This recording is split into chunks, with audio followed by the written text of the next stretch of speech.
Ya ku ‘yan uwana al'ummar arewacin Najeriya, ga saƙo daga ƙungiyar ittifaƙin al'ummar arewacin Najeriya NCM ƙarƙashin jagorancin Dr. Awwal Abdullahi Aliyu. Ƙungiyar ta ce tun da dai shi makaho sai an taɓa shi yake sanin an gan shi. Don haka tana kira ga ɗaukacin direbobin manyan motoci masu dakon kayan abinci, shanu da raguna, tumatir, tarugu da dangoginsu daga arewa zuwa kudu. To daga ranar Alhamis ɗin nan 15 ga watan Disambar shekarar 2022.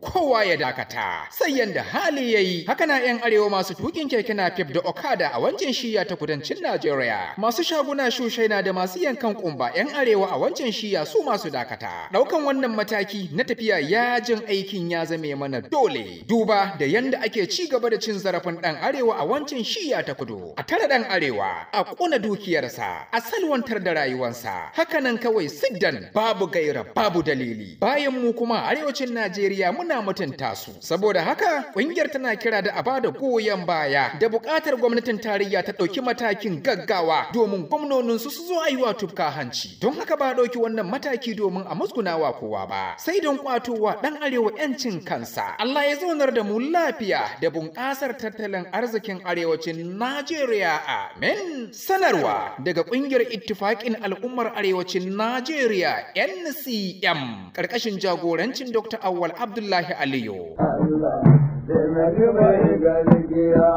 Allah,